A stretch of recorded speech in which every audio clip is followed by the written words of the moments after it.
Hello everyone, welcome back. Study ম্যাথমেটিক্সে প্রত্যেকে স্বাগত জানিয়ে পঞ্চম শ্রেণী থেকে দশম পাঠ পৃষ্ঠা নং 126 ভিডিও পাঠ নং 19 করব। আজকে আমরা দুই দাগের অঙ্কটি করব। আয়তাকার ক্ষেত্রের ক্ষেত্রফল 120 বর্গমিটার। যখনই ক্ষেত্রফল পাবে বর্গ কথাটা অবশ্যই পাবে, তার মানে মিটার কথাটি দুবার আছে। দৈর্ঘ্য 12 মিটার হলে প্রস্থ কত হবে সেটা বের করতে হবে।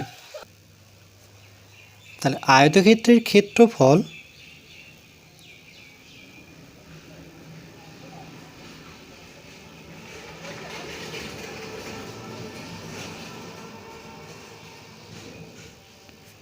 সমান 120 বর্গমিটার।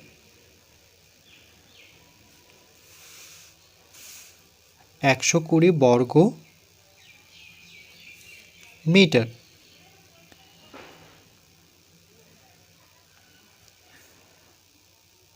আর আয়তক্ষেত্রের দৈর্ঘ্য দেওয়া আছে 12 মিটার।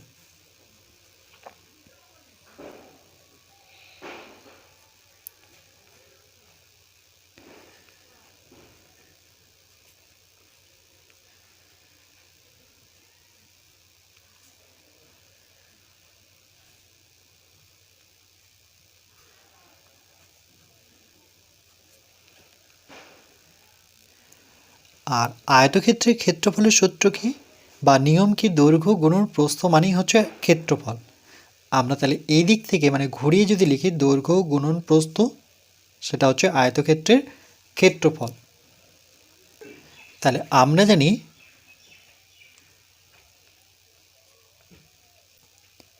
দৈর্ঘ্য গুণন প্রস্থ সমান আয়তক্ষেত্রের ক্ষেত্রফল।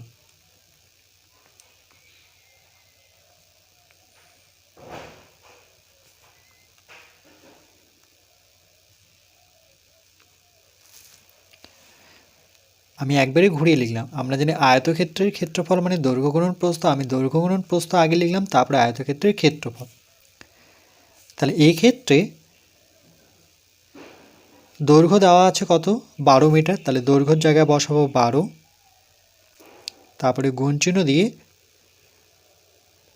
প্রস্থ কথাটি রাখবো। আর আয়তক্ষেত্রের ক্ষেত্রফলের জায়গায় কত বসাবো?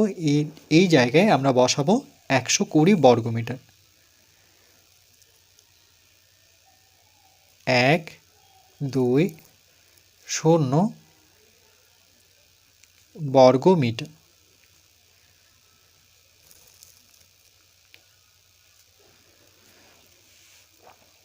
এবার এখান থেকে যখন প্রস্থ বের করব,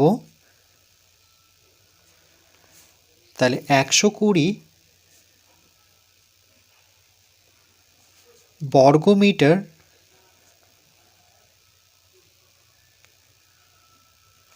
আর এখানে এই যে সংখ্যাটি রয়েছে সেটা সমান চিহ্নের ডান দিকে গেলে পরে ভাগ চিহ্ন দিয়ে বসবে।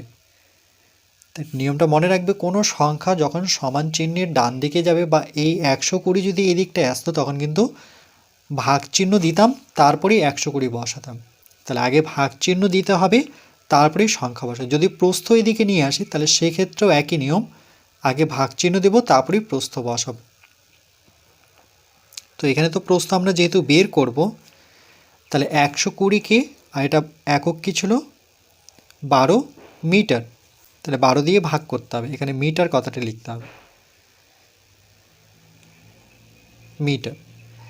এখানে ছোট করে মি লিখে দিচ্ছি, কেন কি দৈর্ঘ্যের জায়গায় কত ছিল? 12 মিটার। তাহলে 12 দিয়ে 12কে ভাগ করলে 12কে 12, আর ডান দিকে একটা শূন্য থাকবে। আর এখানে বর্গ কথার অর্থ হচ্ছে মিটার কথাটি দুবার আছে, তার মধ্যে একবার কেটে গেল, তাহলে মিটার কথাটি একবার থাকবে। কি করে করলাম দেখো, 12 দিয়ে যদি আমরা 120কে ভাগ করি, তাহলে এখানে দুটো সংখ্যা, 2 অঙ্কের সংখ্যা, তাহলে এখানেও 2 অঙ্কের সংখ্যা নিতে হবে। তাহলে প্রথমে এক ঘর যাব, 12কে 12। এবার যেহেতু 12 থেকে 12 বিয়োগ করলে শূন্য হয়, শূন্য নাম এখান থেকে শূন্য করব না, আমরা পরের যে সংখ্যাটি রয়েছে সেই সংখ্যাটিকে নামাবো শূন্য। কিন্তু নামানোর সাথে সাথেই আমরা বলতে পারি না যে এটা ভাগশেষ থাকলো, কেন এই সংখ্যাটা শুধু নামলো। তার মানে একবার করতে হবে, তাহলে 1 দিয়ে করলে তো 12কে 12, শূন্য নিচে বড় সংখ্যা বসে না, এটা নিয়ম অনুযায়ী, তাহলে 0 দিয়ে গুণ করে দিই। 0কে 0 মানে 0 দিয়ে 12কে গুণ করলে 0 হয়, এবার বিয়োগ করলে 0ই পাবো। তাহলে আমার ভাগফল কত হলো? 10। এই নিয়মটা মনে রাখতে হবে। এবার 10 তো পেলাম, এবার মিটার কথাটা হলো, বর্গ কথাটা হলো না কেন? দেখো, বর্গ কথাটির অর্থ হচ্ছে দুবার, বা সংখ্যায় যেটা 2 বোঝায়, মানে মিটার কথাটি দুবার আছে। তাহলে মিটার কথাটি দুবার যদি থাকে, মিটার গুণন মিটার এভাবে যদি থাকে, তাহলে আমরা বর্গ মিটার একবার যখন লিখব তখন বর্গ মিটার, মিটার কথাটা একবারে লিখতে হবে। তাহলে মিটার মিটারকে মিটার দিয়ে ভাগ করতে হবে। তাহলে দেখো এখানে একটা মিটার কেটে যাচ্ছে, তাহলে কটা মিটার পড়ে থাকছে? একটা। এর জন্য প্রস্থ দাঁড়ালো 10 মিটার।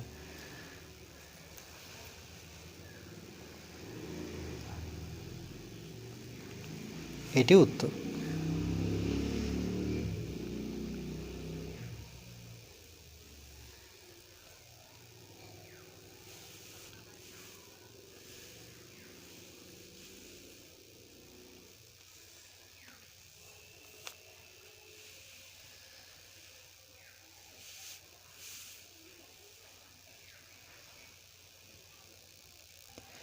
এখানে আরেকটা নিয়ম দেখাচ্ছি, দেখো, যে দৈর্ঘ্য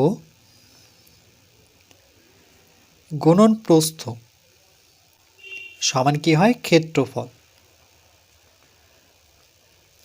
মানে আমরা এভাবে লিখতে পারি, যেহেতু ক্ষেত্রফল সমান দৈর্ঘ্য গুণন প্রস্থ, তাহলে উল্টোভাবে যদি দৈর্ঘ্য গুণন প্রস্থ মানে ক্ষেত্রফল। ধরে নাও এখান থেকে আমি দৈর্ঘ্য বের করব, তাহলে কি করে বের করব? সমান চিহ্ন দেব, ক্ষেত্রফল লিখব। যে নিয়মটি শেখালাম, এখান থেকে যে কথাটাই সমান চিহ্নের ডান দিকে যাবে সেটা ভাগ চিহ্ন আগে দেব, তারপরেই প্রস্থ কথাটি লিখতে হবে। তার মানে দৈর্ঘ্য বের করতে গেলে ক্ষেত্রফলকে প্রস্থ দিয়ে ভাগ করতে হবে। এটা একটা গেল। 2 নম্বর নিয়ম, যদি প্রস্থ বের করতে চাই এবার, তার মানে একই রকমভাবে প্রথমে ক্ষেত্রফল লিখতে হবে। তাহলে দৈর্ঘ্য কথাটা যখন ডান দিকে চলে আসবে সমান চিহ্নে, তার আগে আমাদের ভাগ চিহ্ন দিতে হবে, তারপরেই দৈর্ঘ্য কথাটা লিখতে হবে।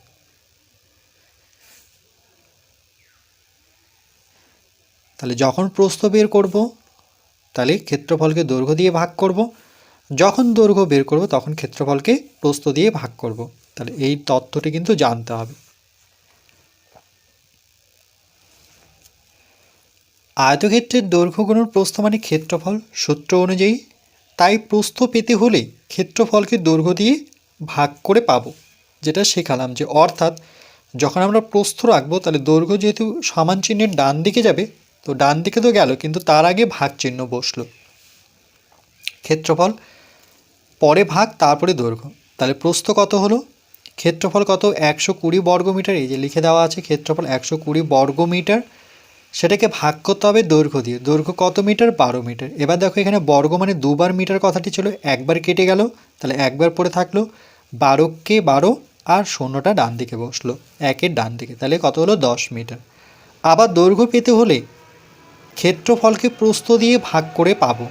যখন দৈর্ঘ্য বের করব, এখান থেকে দৈর্ঘ্যটাকে বের করতে হবে, তখন প্রস্থ যখন সমান চিহ্নের ডান দিকে যাবে তখন ক্ষেত্রফল তো লিখবই আগে, তারপরে ভাগ চিহ্ন দেওয়ার পরেই প্রস্থ লিখতে হবে।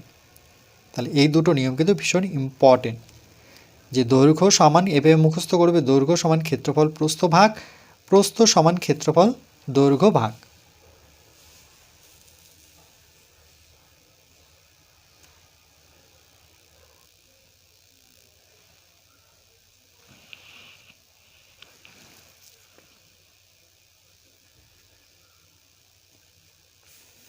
এরপর পরবর্তী পাঠ নাম্বার 20-তে আমরা বাকি বিষয়টুকু আলোচনা করব।